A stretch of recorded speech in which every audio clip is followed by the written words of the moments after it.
How goes it, everybody? Mookie Alexander, fieldgoals.com here. It's a Field Goals family fan fest, I guess you could say, because Dan used to be with Field Goals. He's the host of the Seahawks Forever podcast. Bryce Coutts, currently with Field Goals, host of the Hawkseye podcast, and Josh Hite, also with Field Goals, part of the Hawkseye podcast. You've got a new show. Can you remind everybody of your new show, please? Yes, I'll be doing a introduction and matchup review on Wednesdays for half an hour on Wednesdays during the regular season, trying to predict and see what the game's going to be like, who's going to win, and who might be some of the stars on the game. Looking forward to it. If you're not following Josh on Field Goals or on the Hawkseye podcast, you better be subscribing right this minute. All right, so very lively Seahawks practice here at Lumen Field. And in fact, a little shorter than expected, maybe because the Mariners are about to play in a few minutes. You don't want to overlap, but still, what they lacked for in length of time, they made up for in intensity. There were pads on today. There was some hitting. So, Dan, I'll start with you. What was your biggest takeaway from this practice? I think how darn good our defense is. Yeah. It didn't matter. Ones on twos, twos on ones, threes on twos. They just make it really, really hard to advance the football down the field. Made it really hard on Sam Darnold today, who looked a little rough. But I would say, before anyone wants to jump to conclusions of whether that's a red flag at all on Sam's part, it's just he's going against arguably the best defense in football, and it showed. There was consistent pressure on the quarterback.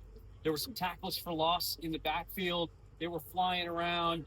And some of the guys that we've seen perform throughout the week and the practices we've seen continued to perform. Some of those young guys. I thought we saw more of the same from Michael Dansby breaking on the football, making plays. We saw Maxon Hook make a couple of plays. I was really impressed with Siamalu, the undrafted free agent nose tackle as well.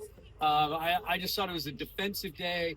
And if it was full speed, full contact, I think there would have been quite a few sacks. So a lot for Brian Fleury and the offense to go back to work on Monday when they get back on the field. So, Bryce and Josh, we're talking about the defense right now. After the first week of practice, where it looked like the offense was getting better at the defense, these last three practices we've been at, it's at best even, and at worst for the offense, I think the defense has had the advantage. But if we're going to talk about standouts on the defense, we've been harping on him all camp. We've been harping on him since that one sack in the Super Bowl. Rylie Mills is just a freak. Yeah, Rylie Mills is a freak. And I made the joke to Mookie and Josh while we were sitting there that maybe Rylie Mills' performance is the reason we haven't seen a Leonard Williams contract extension just yet. I am joking with that, everybody, so don't come at me in the comments. But honestly, you can see why he should have been a top 50 pick if he wasn't injured in the college football playoff. The size the man is and how fast he moves. And of all guys on the offensive line to struggle with him, Abe Lucas today struggled dealing with Rylie Mills as an outside edge. And that was something that was kind of, because everyone wants to talk about Anthony Bradford. Dan, you saw it as well. Anthony Bradford held up. Yes? Yeah, in one-on-ones, I thought he held his own. He held his own. And so then when you go into the 5-on-5 and the full, offensive line versus defensive line, they moved Rylie Mills outside, and it caused some problems for Abe Lucas. I thought that was intriguing. The other guy that impressed me out there, honestly, is Andre Fuller. Even though he got beat a couple of times, I should say, he was in the right spot. He was in where he needed to be, and he was just beat by a better throw. Drew Lock on a couple occasions, and one time by Jalen Mills. Yeah, Mills was just crazy. Bradford held up his own in one-on-ones. There was a couple times where he was real close. He looked fairly even a couple of times. One of the times, Mills seemed to have the edge, but they were very close on that. Like, you thought Mills got him 2 out of 3. I thought Bradford 1, 2 to 3. That's how close it was. It was so close, but no, it was crazy. Another group that I thought was really good were the running backs. I thought Wilson did really well. Velus Jones really kind of taking up the Joker, J.D. McKissick role out there, doing the outside, being able to catch the screens and be able to run up the middle there. There was also Holani.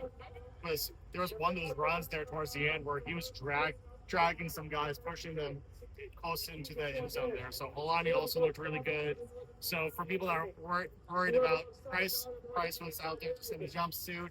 He was watching it. Seems to be fairly all right, but those running backs that are still out there, Holani, Wilson, and Jones, they looked really, really good. So, I say even without Bryce, their run game looks going up against this defense in the red zone when those during the red zone drills. Those running backs still were holding up their own and getting into the end zone. Yes, the running game looks much better than we had seen on Wednesday. It looked a little bit better on Friday. The common theme, I would say, is that the under center run game has been kind of the focal point of their success. And Emmanuel Wilson certainly proving me wrong as a skeptic. Don't don't worry about the noise. Of course, it's going to be noisy. It was a pretty lively crowd here at Lumen Field. Marshawn Lynch was here, Cliff Faber was here, and of course, Hard Knocks is here. I don't know if we'll be on it, but we'll see when we watch it in a couple of weeks. Just digging a little bit deeper into the offense. It's easy to talk about Sam Darnold. There's no need to panic about the picks he threw. Shout out to AJ Finley. This time last year, tore his ACL in one-on-ones, and now he ends up getting a pick on the second play of 11 on 11s. It was good coverage from Andre Fuller on Jackson Smith and Jigba. There's a bit of 1 versus 2, and AJ Finley was able to get the pick. Darnold just overshot him, but if we're going to talk about people in the reserves and the offense, Jalen Milroe looks like he's continuing to develop. And I mean that in a genuine positive way. Yeah, he didn't have the most spectacular day, but he just continued the things that we've liked, that we've seen from him all week long. He looks really, really comfortable, both under center and in gun. His footwork seems to be calm, right, in the pocket. I'm sure you noticed that, Bryce. He did take off and run a couple of times today when there was pressure, which is quite often. But he just, again, it seems like the muscle memory's there. He's not thinking his way through his mechanics on the shorter stuff. And I thought, again, to all levels of the field today, he was really, really accurate, as he was all week when we watched him. Yeah. So, Bryce, Josh, we did have a couple of unfortunate moments in practice, and really at the end, but we'll start at the beginning. Mason Richmond, you observed something with his back potentially, and he really wasn't able to participate in practice at all. And then at the end of practice, last play from scrimmage, you had TJ Harden ends up scoring a touchdown, but at the same time, Logan Brown and Chris Paul Jr., who just came back from injury, they both get injured. Of course, we're recording this before Mike McDonald's even said a word at his press conference, so we're not the wiser on them, but neither injury looked particularly easy to shake off. So we're just hoping for the best. But Richmond and Brown both getting hurt is very relevant to this offensive line competition. Yeah, it really does. It changes. It moved around a couple of guys. We saw Bo Stevens move up to the second team, working in that left guard spot. It'll be very interesting to see how this goes going forward. The other guy that we noticed, or at least I noticed initially, was Robbie Oates. And apologies for the loud mouth that's going off over there, but Robbie Oates was on the sideline, guys. He was there. He was in person, as was Julian Neal, who we didn't see out there on Friday. Yeah. All the guys that have been injured that are something that, everyone's kind of worried about asking questions. The fact that Robbie Oates was here, was on the sideline, no neck brace on, no nothing like that.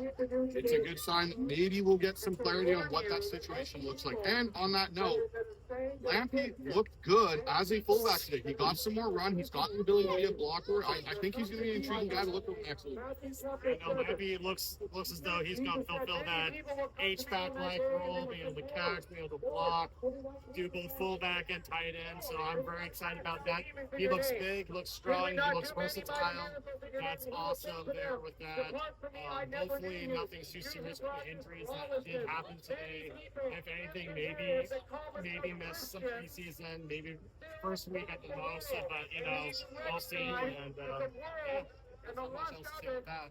Yeah, we might as well wrap it up because the crowd is pouring out, and we are probably going to go grab some dinner and then make our way back to our respective abodes all around North America, actually. So if you're not following Seahawks Forever podcast, subscribe to them, subscribe to the Hot Side Pack podcast, and also make sure to follow us all on the Seahawks Syndicate. We'll be back with a normal schedule, I believe, as soon as next week, right? Yep. Yeah. We're going to at least be talking about the Cowboys game. We got real football to talk about, not half tackle. We're going to have real tackling, real pads, real everything in preseason next week. So in the meantime, make sure to also follow fieldgoals.com, and we'll see you soon.